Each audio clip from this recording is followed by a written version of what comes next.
back in, kids. We're continuing our march through the Month of Frazier, and we are continuing with his next novel after Cold Mountain with his novel 13 Moons. This was a pretty special episode for me because sitting down with me on this episode is Amy Hawkins, and Amy Hawkins was my 10th grade English teacher. She's probably got a lot of stories to tell about me that I don't want on this podcast, but I was really thankful that she took the time to sit down with me and talk about 13 Moons. This is a book that we've read in common and one that we both love. This to me is a mark where Frazier's style changes. We talk about that a lot in this Month of Frazier, about how we feel like his style in the last 4 books with 13 Moons, Nightwoods, Verena, and the Trackers, they all are more similar to each other than Cold Mountain. It kind of stands alone. However, maybe we do need to do a redo, because I do think that as you read authors that you really enjoy and get to know, you understand their style a lot more quickly. A couple examples that I can think of off the top of my head for me, one is Cormac McCarthy. It used to take me like 100 to 150 pages to really slide back into McCarthy's style, but now I've read about 6 or 7 of McCarthy's books, and I know what I'm getting into when I start to read one, and so it's easily available for me to get back into the mindset of a McCarthy novel. Another author that I can think of is Eric Larson. I love Eric Larson's stuff. If you don't know Eric Larson, he's a nonfiction writer. But one thing that stands out to me about Eric Larson is I went back and read some acknowledgments on one of his books and noticed that he has quite a sense of humor, and he was dropping little jokes in his acknowledgments. And when I was reading another novel that he had written after that, I noticed that those jokes were kind of tastefully dispersed throughout his writing. And so Larson's another example of that. Another guy that he's just got deep writing, rich writing, and I just wonder if we need to go back and read Cold Mountain at some point, and I'd say that we do, because I just wonder if that was like an introductory to Charles Frazier, and we didn't really understand his style, and now that we know it a lot better after reading all of the fictional novels that he's written, if that's something that we need to go back and do. Anyways, Amy Hawkins again has joined me. I'm really thankful. She's been awesome to work with as a boss. She's been awesome to work with as a friend. And again, she was awesome to have as a teacher. I'm not sure if she can say the same for me when I was a student. But hey, thank God people change. So without keeping you waiting, the Month of Frazier is continuing on with 13 Moons by Charles Frazier.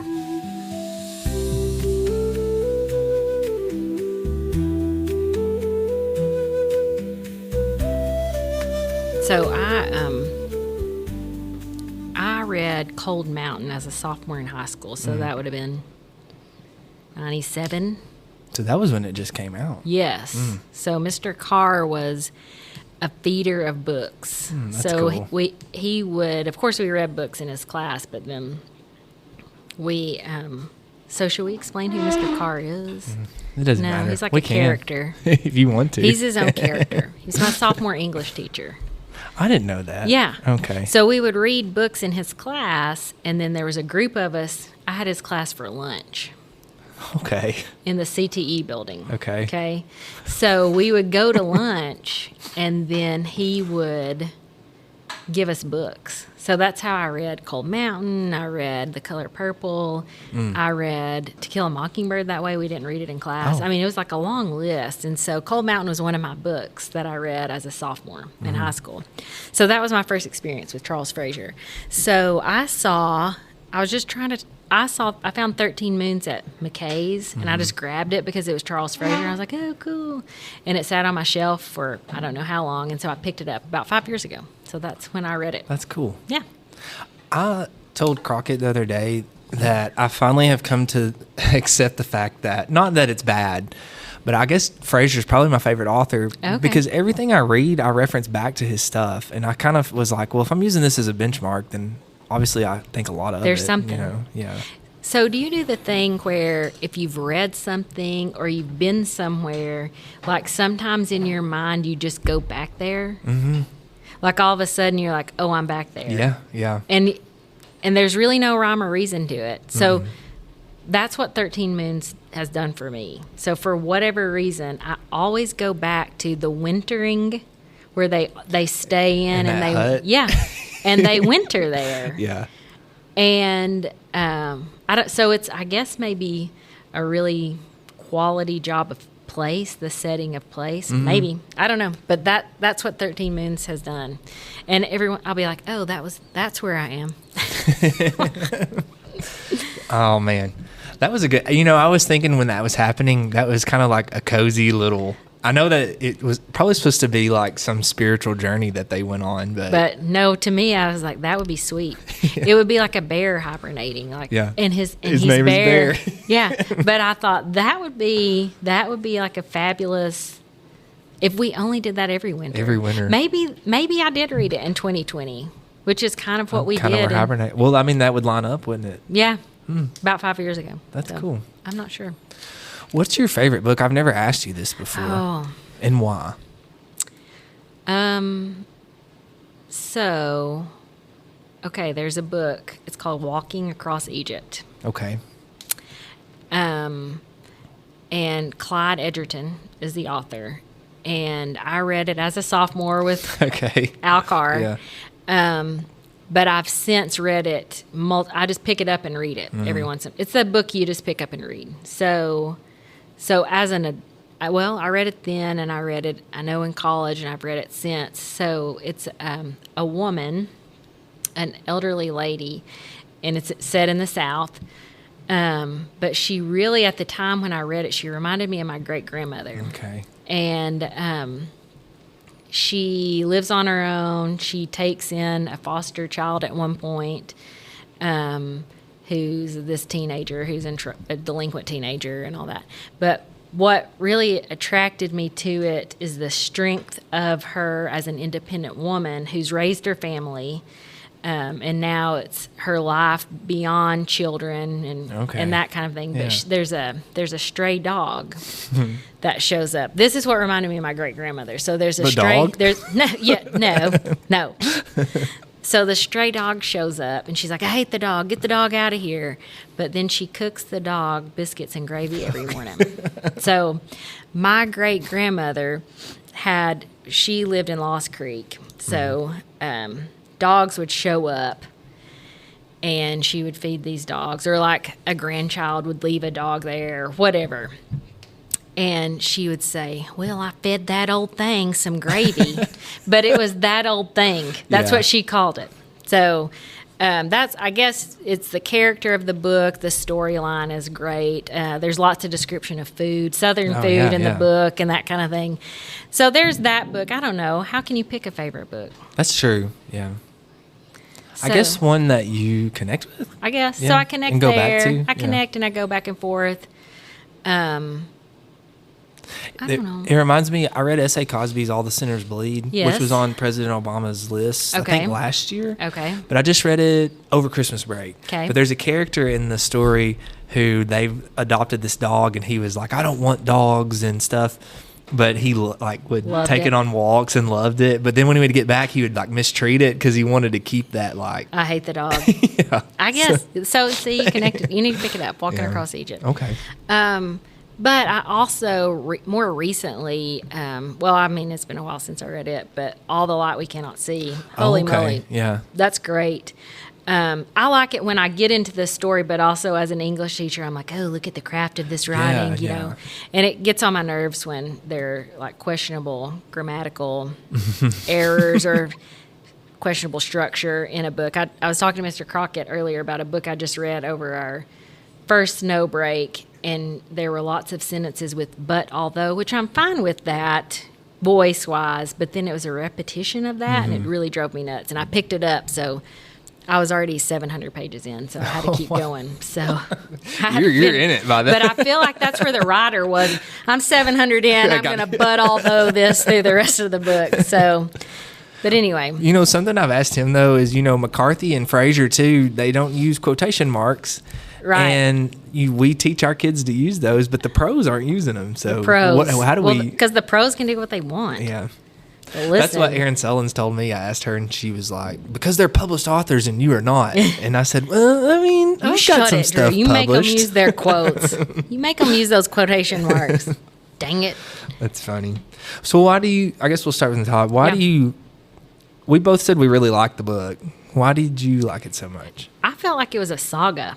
Mm-hmm. It really was, and it had the reflection quality of Will's looking back on his life, which I think that's I don't know if it was where I was in my life at the time when I read it, but it felt like a saga. It really did, because I really traveled through.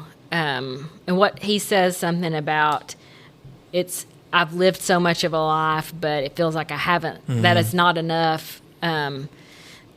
So that's what, I guess that was what it was. It was such a story, and it was like, it felt like a myth almost, because of all the. Yeah, it did, didn't it? Yeah. It makes you question there's the movie Big Fish. Mm-hmm. Almost like that. What's the truth in this? But I liked the saga quality of it. Yeah.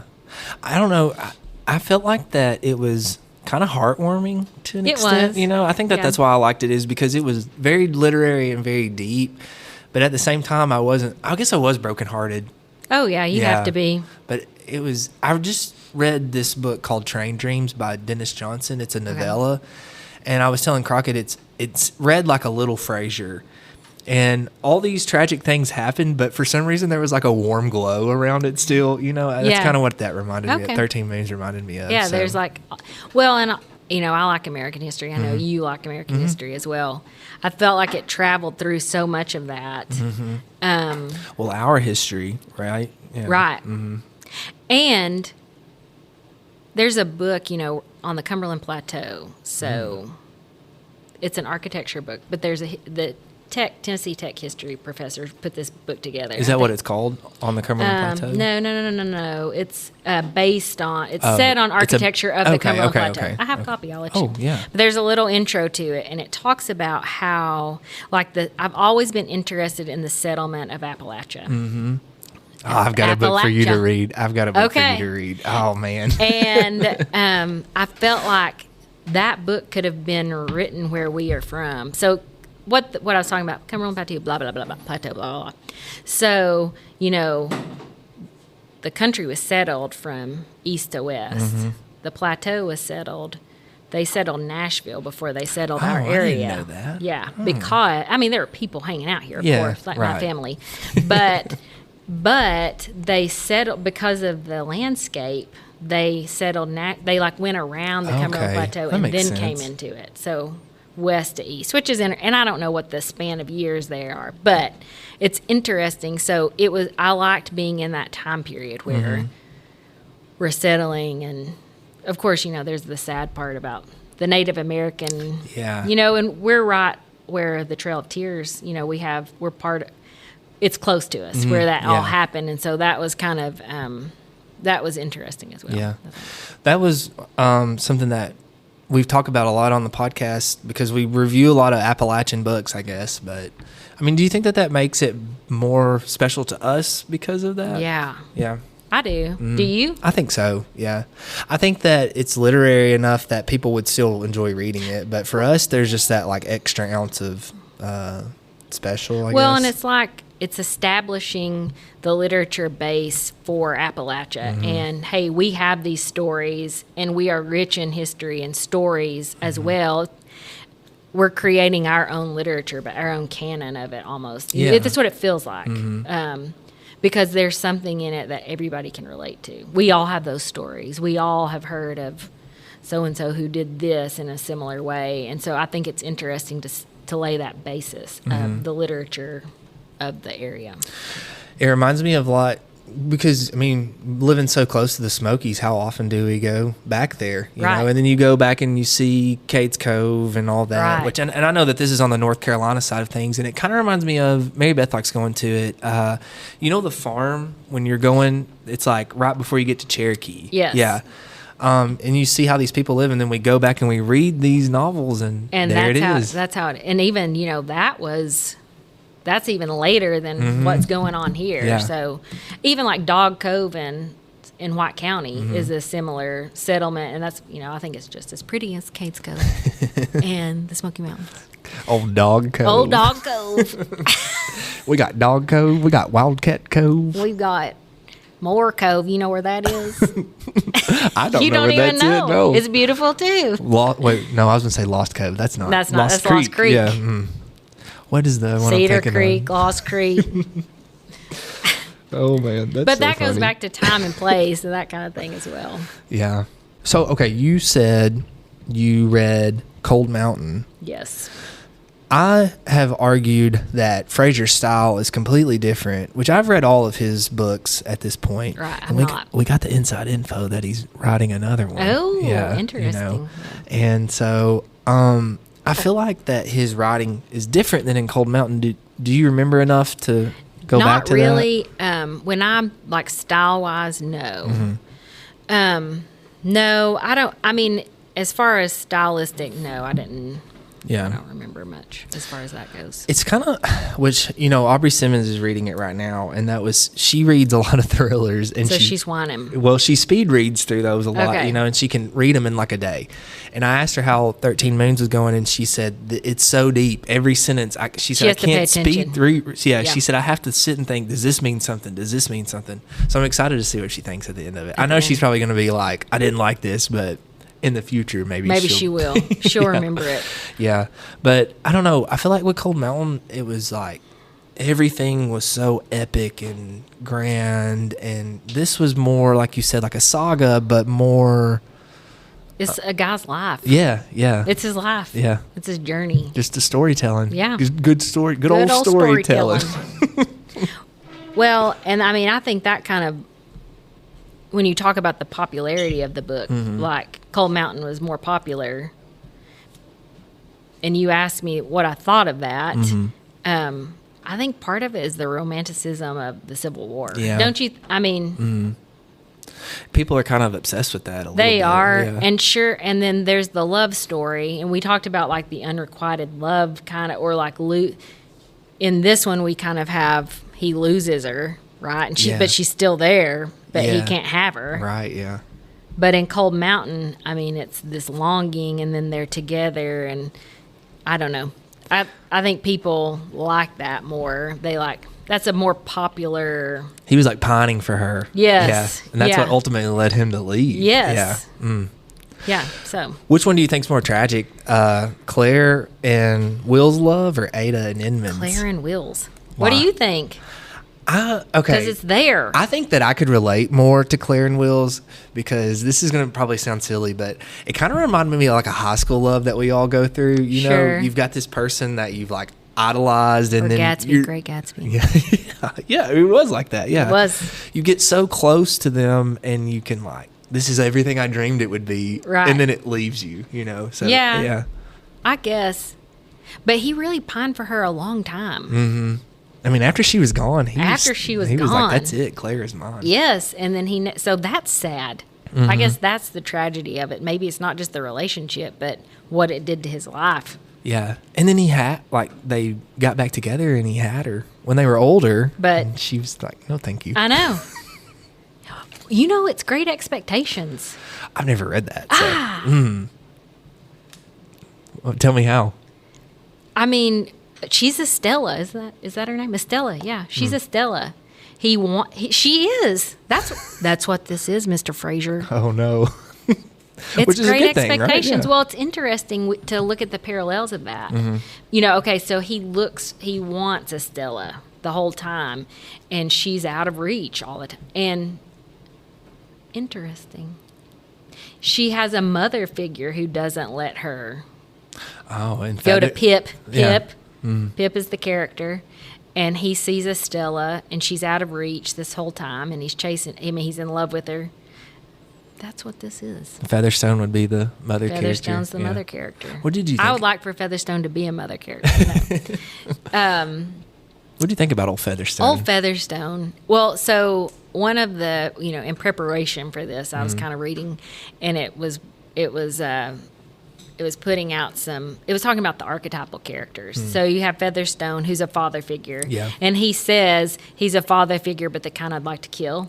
So that is, but when you look at archetypal characters, there's the good mother and the bad mother. Well, there's the good father and the bad father as well. So, I think that's a perfect archetype for him.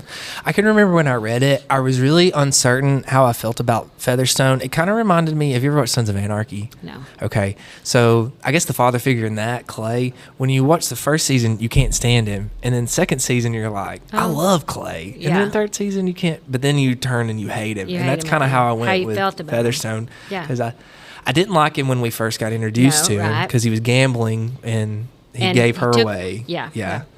And then I kind of started to like him a little bit because he was letting Will hang around and he was educating him. But then I really just did not like him at all after that. You were glad he was dead. Yeah. I did feel like it was a little bit of a twist that I didn't really see coming when she was his wife and not his daughter. I know, but then part of that made you hate him even more. Oh, yeah. Well, why was he letting him? He knew what was going on. I know. Why was he doing that? I don't know. Questionable. I was thinking about that when I was kind of going back over stuff. 'Cause I remember thinking Featherstone has known this whole time while Will is here, and he still has just kind of been like, it's cool, whatever. I know. Yeah. Which is deceptive. But that's why he's Mrs. Havisham from Great Expectations. Crockett showed me this. I don't have my phone on me. He sent me this villain bracket, and I think she was on there. I'm sure. Yeah. O'Brien won the bracket from 1984. He beat Satan. Wow. I know. I need to see this bracket. I'll have to let me grab it. Really you can just quick. send it to me. Okay, I will. Yeah, it was pretty funny. Wow. Because I text Crockett because in O'Brien's bracket he went up against Sauron. And I said, wow, he beat Sauron. And Crockett had to remind me, no, he beat Satan. And I said, what? Wow. What is that saying about me where I was more concerned about Sauron and Satan? Anyways, what did you think about that love triangle?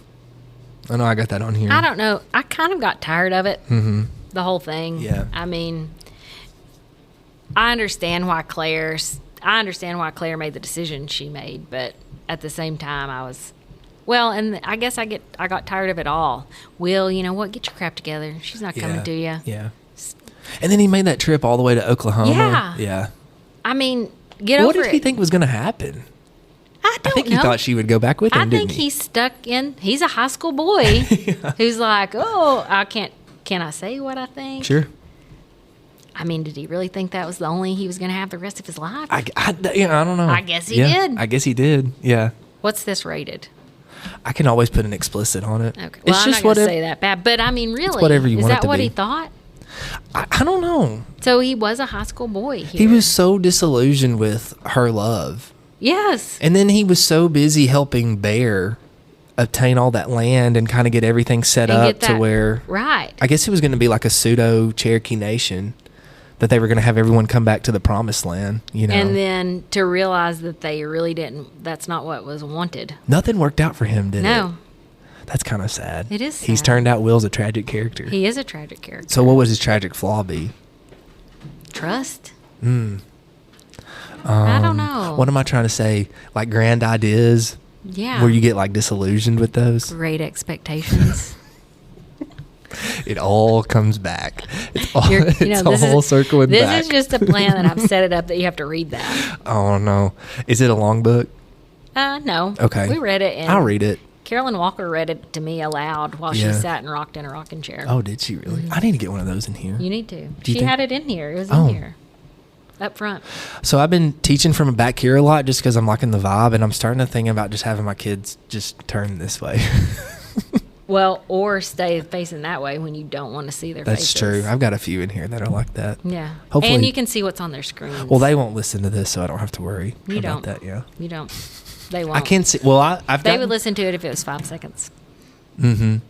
Or, yeah. If you danced on it. I found an AI-generated 1-minute recap of Fahrenheit 451. Wow. Is that not ironic?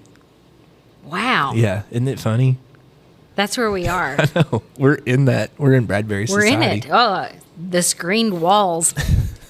Look up front. There it is. There it is. Yeah.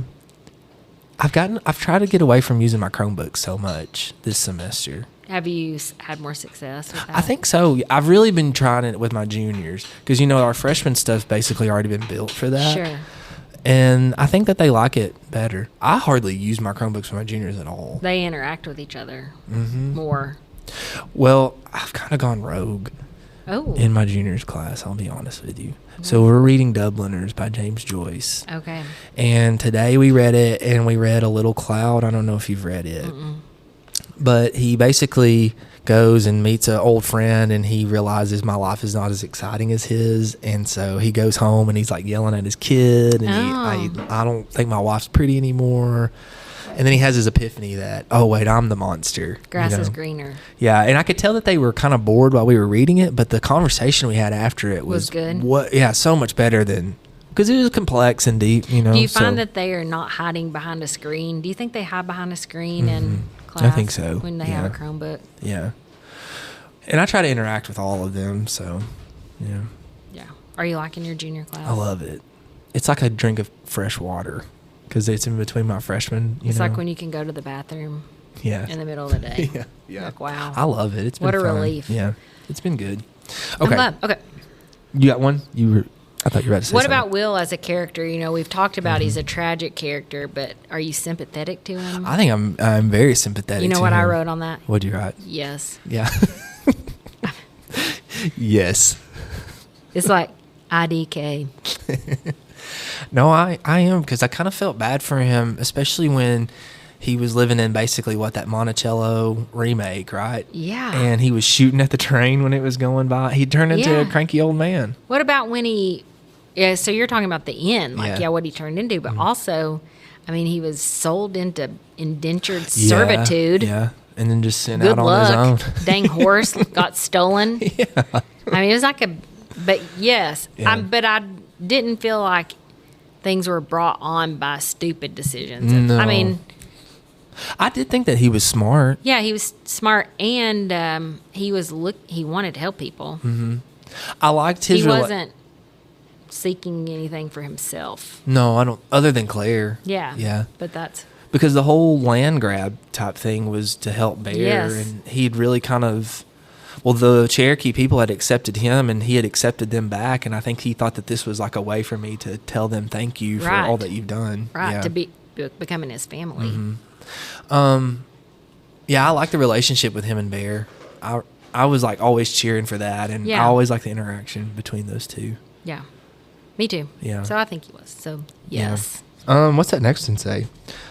Does Will going on a coming of age journey when he leaves and wanders the nation? Oh, also, yeah, yes. Yeah. It's a hero's journey. Mm-hmm. It's a cycle. Yeah.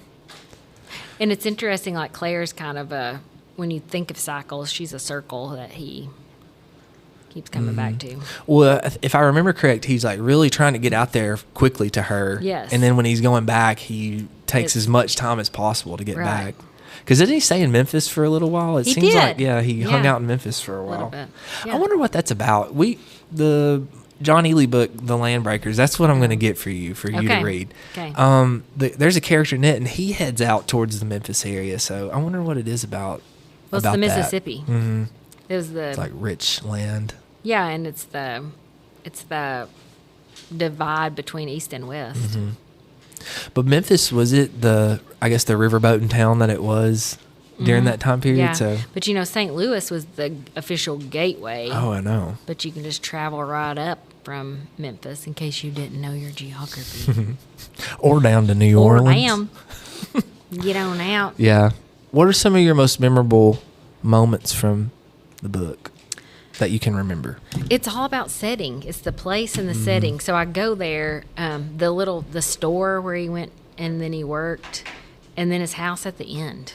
I know, yeah. Those are my places. And it kind of... Well, and Bear's hut in the winter. It kind of got disheveled, though, there towards the end, didn't it? It did. Mm-hmm. Which is a symbol for his life. Wow. We are good at this. It's almost like we're trained. I know. It's like we've been reading our entire lives. It's the place for me. It's and that's the same way I felt about Cold Mountain. Like in Cold Mountain, it's the little hut of the woman who took care of him when he was injured. Oh yeah, like the In one the mountain. where he lived under the wagon, basically. Yeah, I That's remember where that it part. is. Yeah, I'm trying to think of my favorite parts in Cold Mountain, like that, the setting parts.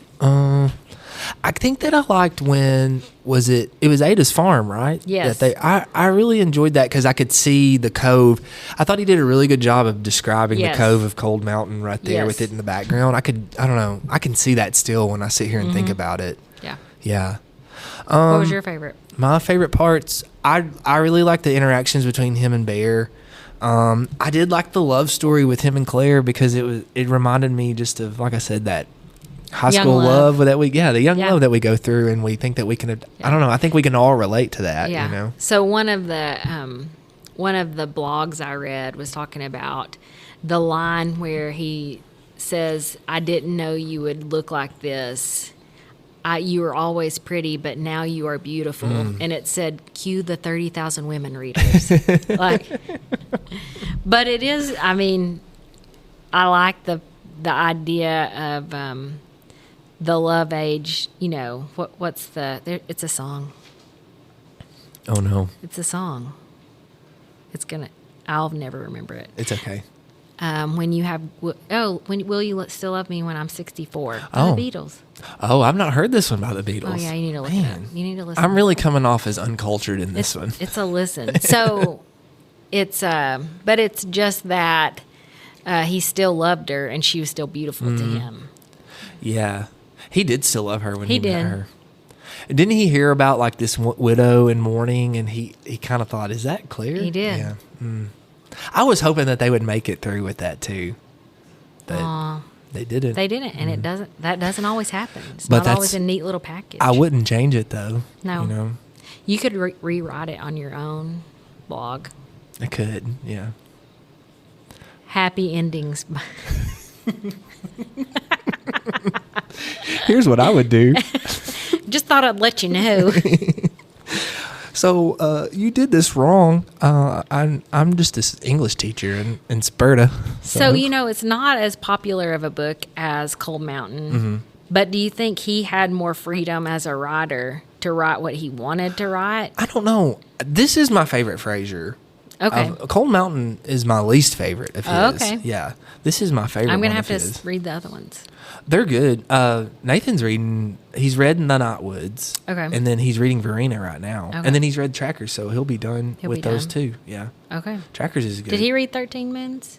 No. He's not read that one. He's done he with your needs other to read ones. that one. Yeah, if he will. Yeah. But, I wonder if he had more freedom, like from editors, maybe because, hey, I've proven myself, I can write. So I wonder if he was able to do more of what he wanted to do with the story. Like, they don't get married. It doesn't have this, not that Cold Mountain had a happy ending in that love story, but I wonder if I guess he he had got more what he was freedom. seeking for in Cold Mountain. He did. He got reunited with her. Sure. Even though it got cut short. but he did, yeah. So I wonder if he was able to I wonder what the editing process looked like. I read online that Frazier had pitched this to HarperCollins, Oh. and they paid him $8 million up front for it. Wow. And they lost $5 million off of it.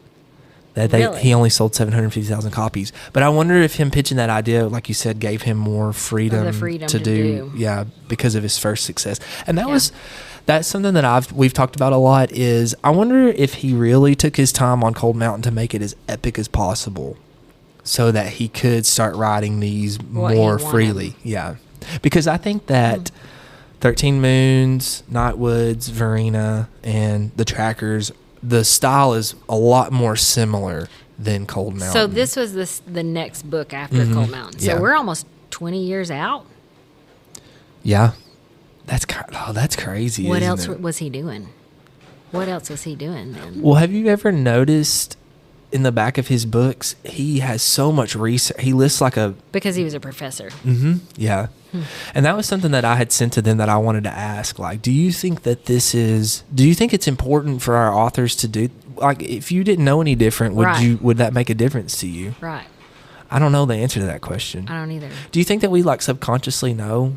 That he did the research. yeah. I think if you're educated enough, you can look and see, like, that is not real. That's not what happened there. Yeah.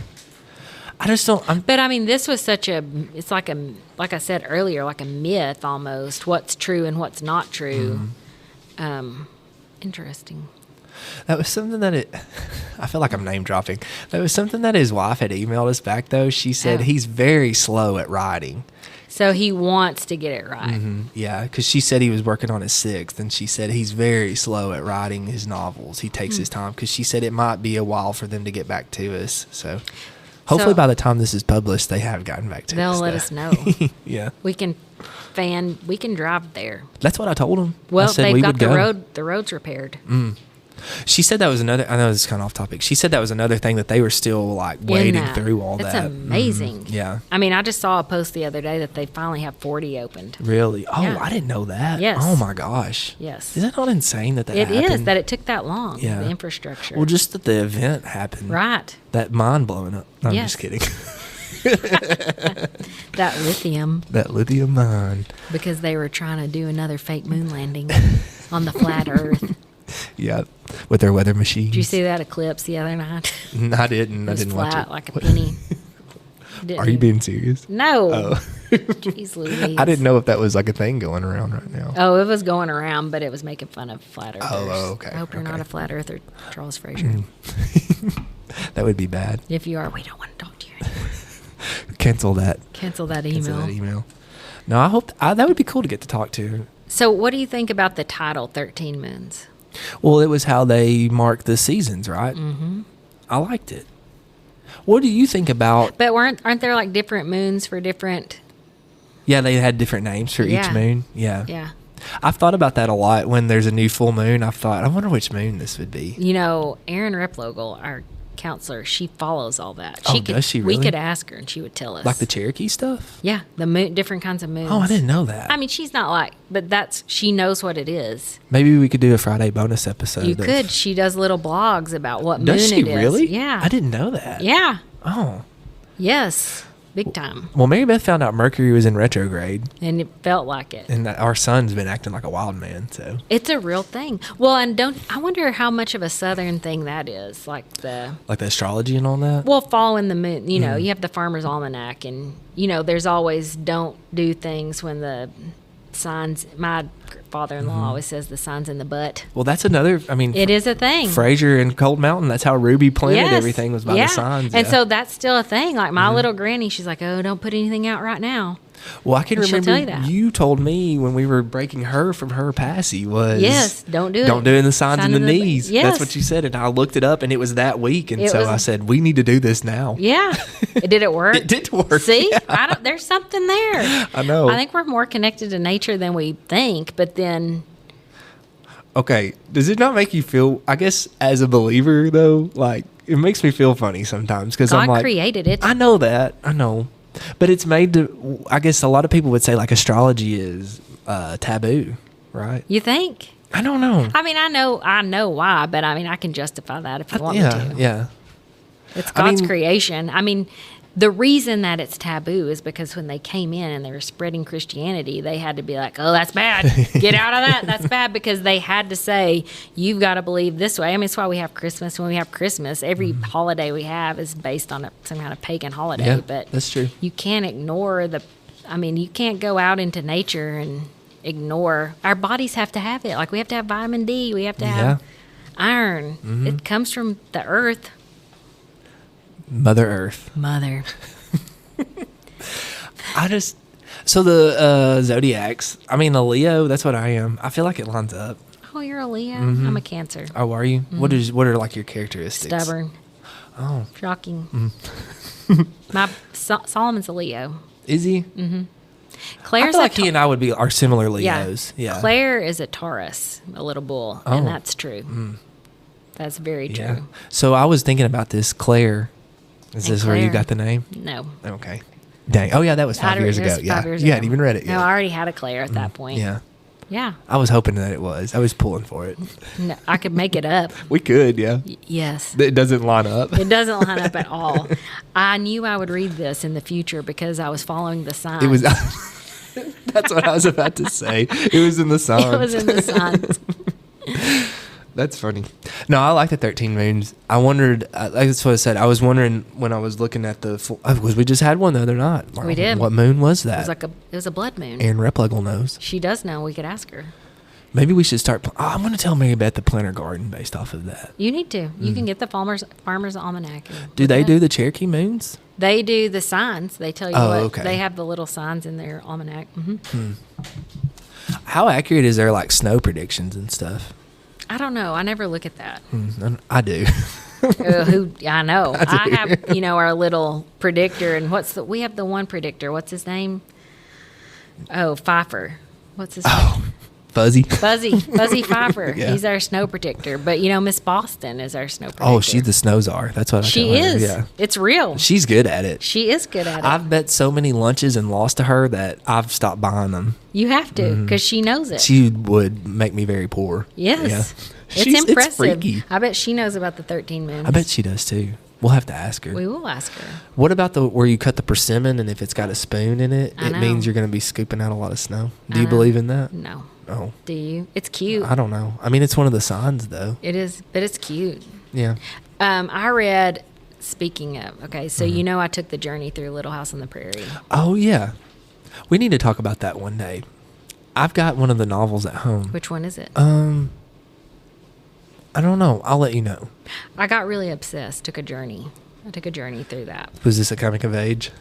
It was. Okay. I read it as a child. Yeah. But reading it as an adult is completely different. Yeah. So they have the book that as an adult I read was The Long Winter. Oh, I read all of them, but The Long Winter. Winter. They huddled up, and I said, I don't know if they're going to make it through this as an adult, even though I'd already read it. Yeah. But they talk about the signs that nature gives. And so one of it was, I think it was a muskrat in the prairie. It wasn't the prairie. It was part of it. But they were building these their houses that they were building were really thick with mud. And then the birds, when they were flying south, they didn't even stop. They kept going. Wow. They didn't stop at the lake. So it was a sign. They said something's about to happen. Yeah, they were like, dang, this winter's going to be bad. And guess what? It was. It was bad. Have you read Their Eyes Are Watching God? No. Oh, You said you just finished it. Yeah, it was it's really on my good. list. Yeah, you need to read it. Yeah. I told Crockett I'm dying to podcast about it. So if you read it, okay, let's do it. Like a kid, I said, I watched the movie. Oh, you've watched the movie? Yeah. But it's been a while, so I'm going gonna to watch it. up. Yeah. I've got to read my book club book. Oh, what is it? Anxious People. Oh, I've been hearing mixed reviews about it. I have a week, so Oh, do you? better get on that. And Their Eyes Are Watching God, a hurricane's about to come, and all the animals are heading towards higher land. So yeah. they were able to see that. They're trying to get out of there. Yeah. It's like Funny. when Noah's Ark came, there were people who saw those animals 2 by 2, and they're like, What's must be going on fun. here? It's fine here. Stupid Noah. This isn't weird. No, You need to put that in your Easter play. I need to. What? I have my practice tonight. My first official practice, where I'm not going to just read it to the children to They're gonna do subdue them. They're going to do it. They can do it. I let Dustin know he has to make my frame for my curtain. Oh, no. But I've ordered lots. I'm glad I don't have to do stuff like that. I'm going to sign you up. Okay, what do you think about... I thought that this was cool. I didn't know this. It says 13 Moons was selected by the Cherokee Literature Initiative of the Museum of the Cherokee as the first literary work to be translated into the Cherokee language, and it was funded by a grant that Charles Frazier funded. I thought that was cool. That is cool. Yeah. So I want to look for the Cherokee version. I want to get it if I can. Yeah, just that would to be cool. see it. Yeah. It would be. Mm-hmm. And so that was the first one. So I guess all the research he did, they appreciated that and said it was authentic, I guess. Yeah. I like that.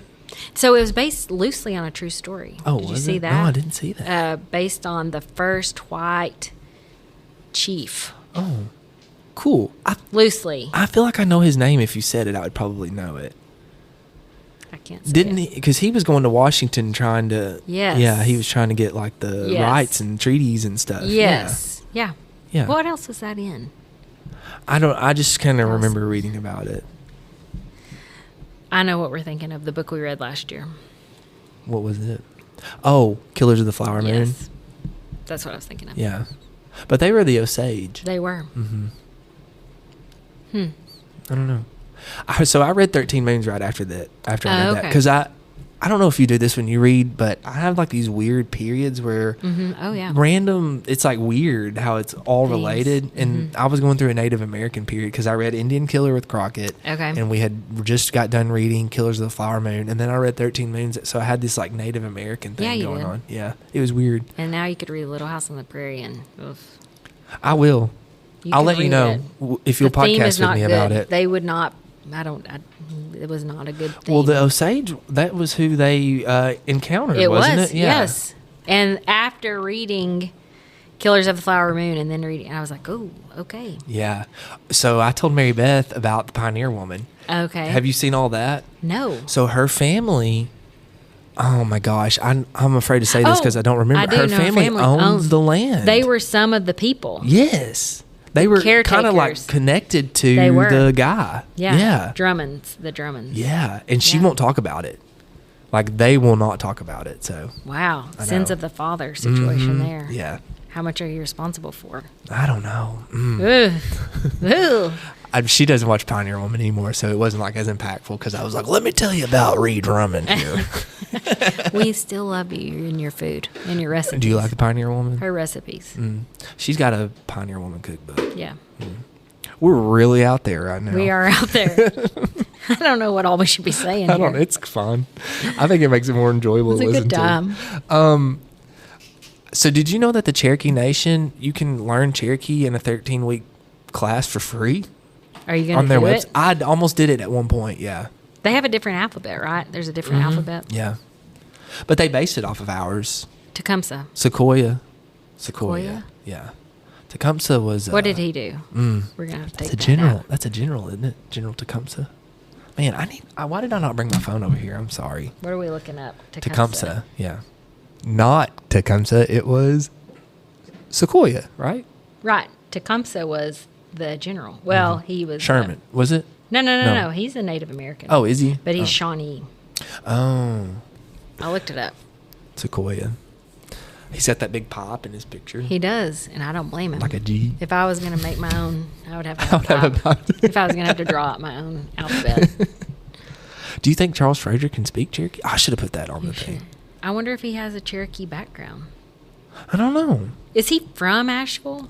I know he's from North Carolina. I don't know if he's from Asheville directly, but You know, around here, everybody's like, my great grandmother was Cherokee. Now, I've never done the DNA, whatever. But have you done that?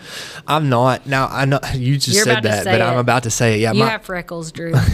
my dad said his grandma was like straight Cherokee because he said she had like the dark hair and the features. And Okay. so my family on that side came from Oklahoma. Okay. So it's plausible. Yeah. But I don't go around saying You need to I'm check Cherokee. it. You need to check that out. I'm scared to.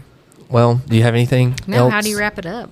Okay, are you ready? Yeah, go. So I do 3 ratings. Okay. You ready? Mm-hmm. 1 to 5, like Goodreads. So 1 to 5 stars. How many do you give this that you remember?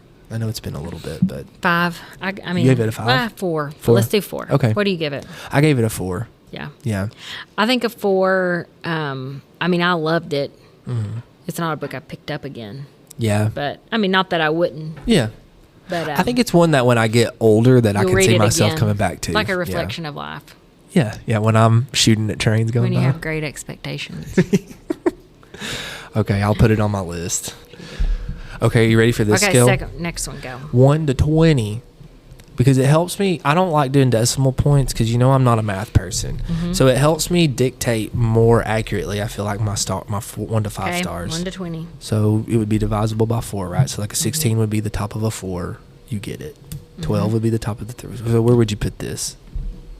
I think I'm at a 16. I think it's almost a 5 for me. I would say, Yeah, yeah. I think so. But You not know, we quite. accidentally talked about it. I had randomly read it, and you read it, and we had that moment. Yeah.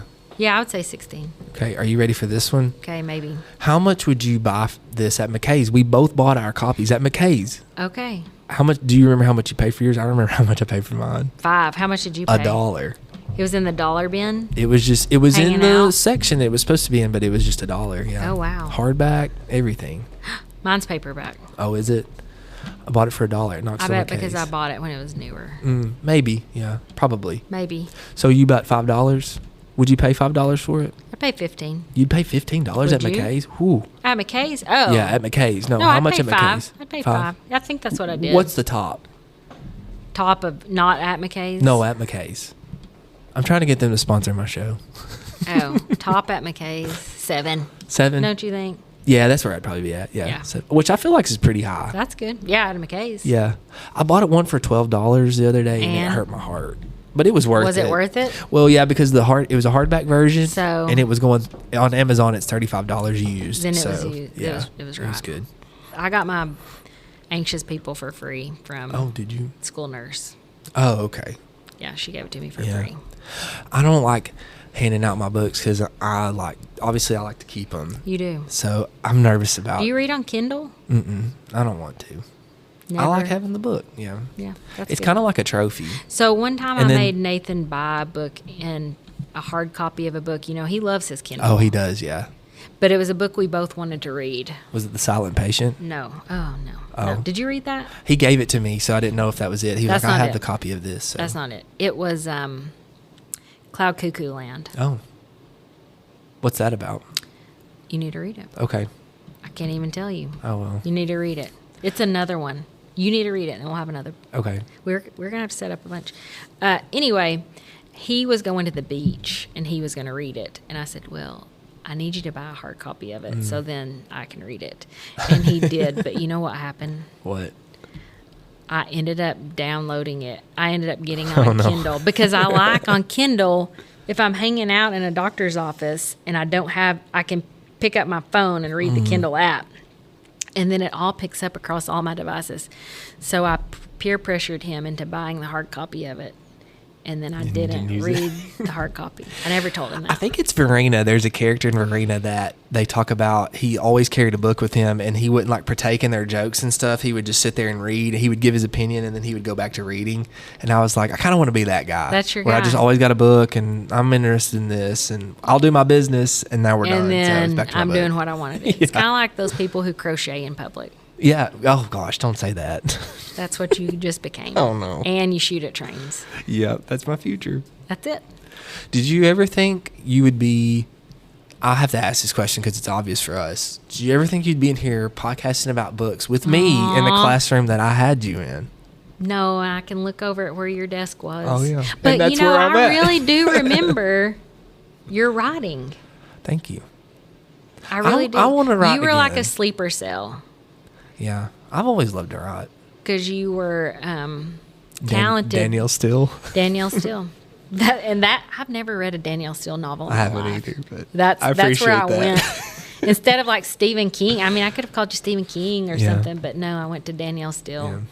But you were like a sleeper cell. And had it been in today's time, I would have thought you've chat GPT'd that. Oh, wow. Thank you. You're welcome. Wow. You're chat GPT. Thanks. I miss writing. Croc and I have talked about that. Why don't we just write for fun like we used to? You know, I mean, I know it's time consuming, but That was your thing, yours and Crockett's. do you think that it's because we're adults and we're afraid people will think that that's kind of childish? You know. Or do you journal?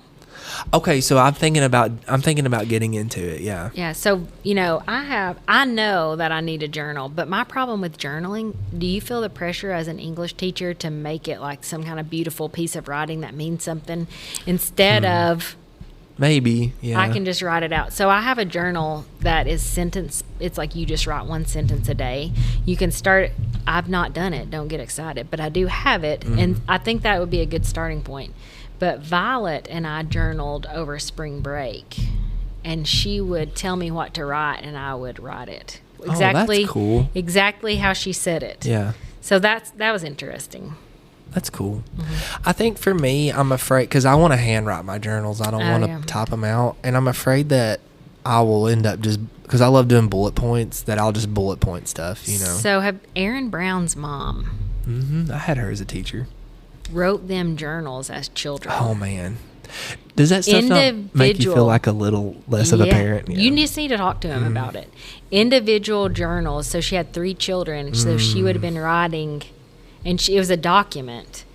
And he said when they had children, she printed it out and gosh. gave them their journal. Man. And so they've been reading it day by day. I guess we could start. Imagine that yeah. journey. Man. But, you know, you might not always want, and there's some things, he said there are things in it. Oh, she really? was very, yeah. You know what? I think I would like that. Yeah. To be honest with you. To see your parents going through the same thing that you're going through. Yeah. In the thought processes behind decisions Yeah. that maybe we didn't get. Right. Yeah. I would like that. Maybe I should do that. You need to talk to Aaron about it. Okay. I will. Did he graduate with you?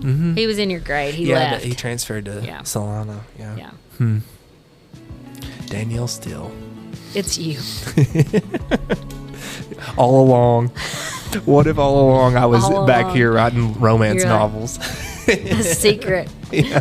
What if you are and I don't know it yet? Oh, what if I am Colleen Hoover? Whoa. Yeah. Whoa, whoa, whoa. Oh, no.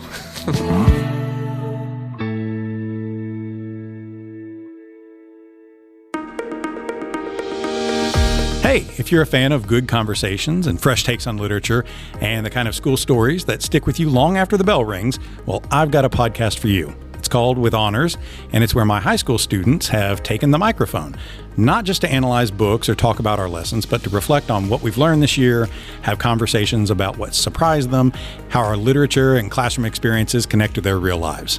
And we talk about everything from symbolism and Poe to the pros and cons of class pets, and all through the voices of smart, curious students who have learned to speak their minds. New episodes drop regularly every week, and everyone is a snapshot of what it looks like when students take ownership of their own learning and have a little fun while they're at it. You can find With Honors on Spotify, Apple Podcasts, and our YouTube channel, so check them out.